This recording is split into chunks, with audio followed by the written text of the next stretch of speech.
Hola a todos.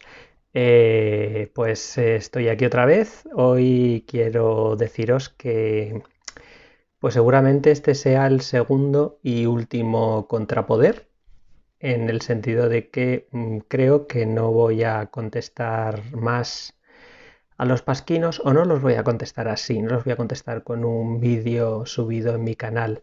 Habrá novedades tanto en mi canal como seguramente en el formato original del Pasquino, pero no quiero anticiparme, ya estás pendientes que seguramente acabaréis descubriendo algo.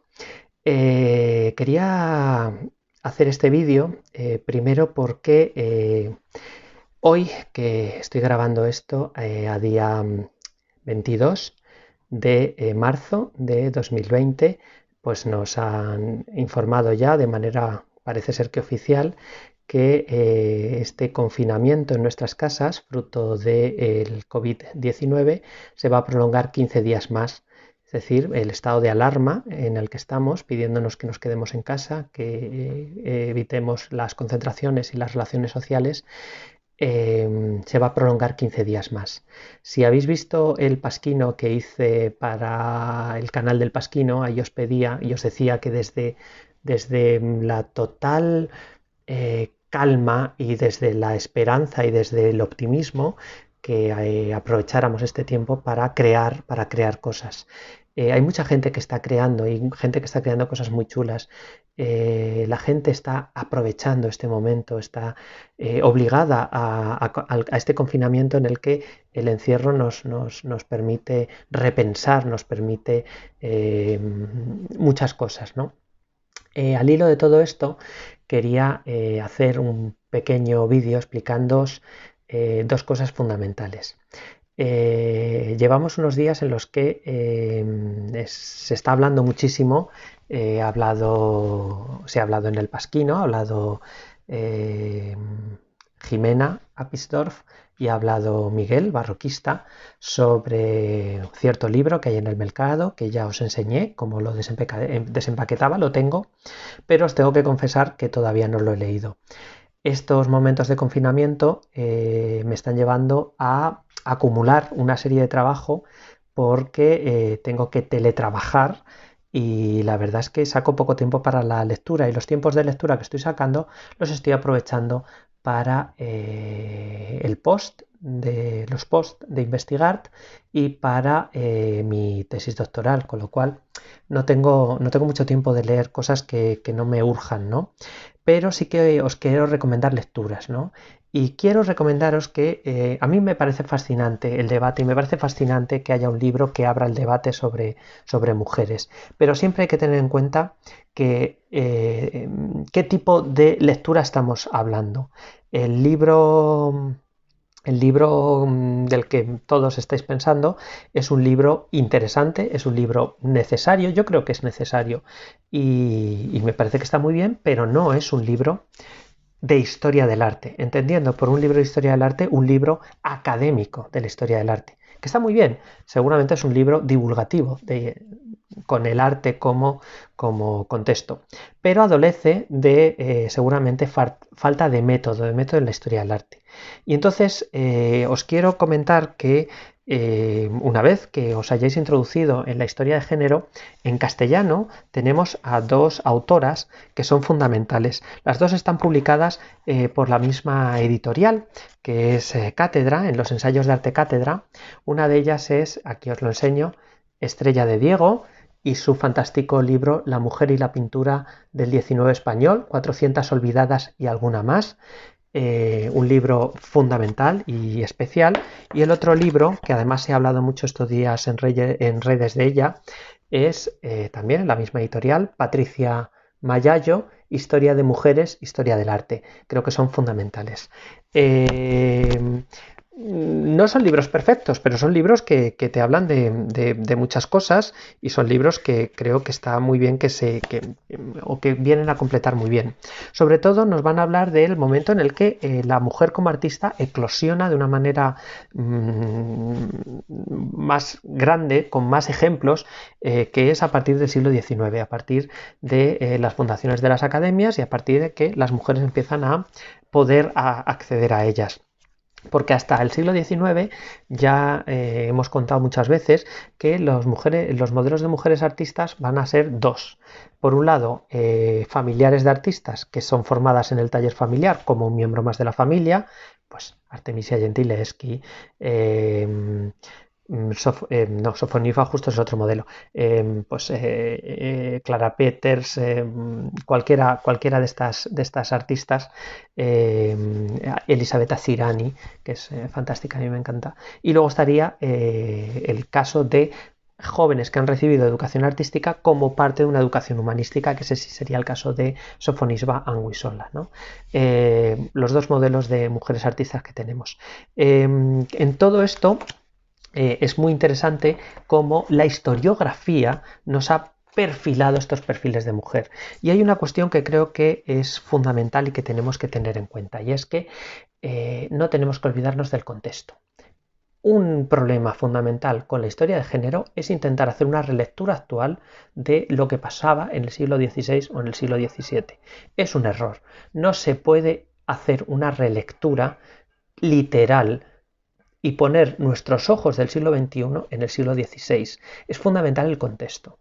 Y a partir del contexto, sí, reivindicar su figura, reivindicar gente que puede ser válida, reivindicar que hay ahí un vacío que hay que llenar, ¿no? Y eso es así, pero no podemos olvidarnos del contexto histórico.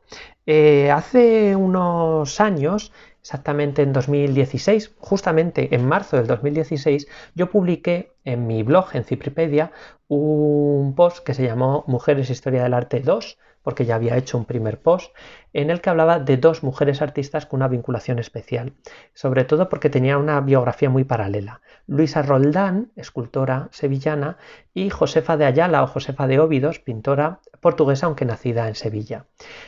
Cuando yo descubrí a Josefa de Óbidos, de la cual pues es verdad que antes no sabía nada, sé muy poquito de arte portugués, es una cosa que me gustaría ir solventando con el tiempo, cuando tenga más tiempo. Cuando empecé a investigar a Josefa de Óbidos, me encontré un artículo fantástico en portugués de Víctor Serrao, se llama Josefa de Óbidos, a pintora muller emancipada que nunca casou. Me parece fascinante. No hablo portugués, claro. Se puede entender, se lee bien. Y entonces hice yo una traducción, pues un poquito sui generis, porque no hablo portugués, de un trozo de este texto de Víctor Serrao que me gustaría leeros ahora mismo. Dice, los estudios feministas tienen como punto de análisis explícitamente una idea radicalizada del género femenino a la luz de un concepto de la experiencia de ser mujer, que tendrá modos peculiares de ver, de crear y de producir arte. Así, la mujer artista será feminista si tiene en cuenta la forma como su identidad como mujer afecta a su forma de generar arte. El modo en que las metodologías tradicionales de la historia del arte definen el concepto de calidad, excluido por regla del papel de las mujeres artistas o evaluando de manera inferior, fue también un estímulo para el refuerzo de esta corriente de la historia del arte nacida en Estados Unidos, abriendo camino para los llamados estudios de género. Estas ideas de una historia del arte feminista merecen ser entendidas como un refuerzo de una concienciación de una historia del arte globalizante, tal como la debemos entender en nuestro tiempo, dispuesta a descubrir las potencialidades creadoras, siempre activas y renovadas, de la historia del arte y vistas por sí en su vertiente transcontextual. Y es por eso las ideas de feminismo se aplican mal en la obra de Josefa de Óbidos, que no puede ser vista fuera de su preciso contexto histórico, ideológico, religioso y mental, que es el del siglo XVII en el tiempo del Portugal restaurado y de los valores de la Contrarreforma católica. Pero es evidente que el estatus social de la hija de pintor, y qué gran pintor, y que es doncella emancipada que nunca casó, como dice uno de sus biógrafos, impone un análisis esclarecedor sobre el verdadero papel de la mujer artista en la sociedad del antiguo régimen. Vale, ¿qué quiere decir todo este texto? Todo este texto quiere decir que la historia de género, cuando empieza Linda Nochlin y cuando empieza Whitney Chadwick, que os recomendé el otro día su libro, que para mí fue revelador, se hace una historia de género con esa lectura contemporánea. Y nosotros ahora primero descubrimos que hay mujeres artistas, descubrimos su calidad, pero ahora tenemos que contextualizar. Yo creo que no podemos olvidarnos de que una pintora del siglo XVII, como puede ser Elisabetta Cirani en Bolonia o como puede ser Josefa de Óbidos en Portugal, no puede transponerse a las ideas del feminismo del siglo XX. En el siglo XX las artistas mujeres en muchos casos claro que son feministas. ¿Cómo no van a ser feministas? Si todos deberíamos ser feministas. Pero en el siglo XVII no es así y hay que contextualizar muy bien. Y ese es un poco la idea, ese contexto. Os dejaré aquí abajo el enlace a este post sobre Mujeres e Historia del Arte 2, donde tenéis ese texto y el enlace al texto original portugués. Por si queréis leerlo, y os recomiendo que leáis a Estrella de Diego, os recomiendo que leáis a Patricia Mayallo y os recomiendo que con esas lecturas hagamos una relectura de la historia del arte mucho más completa.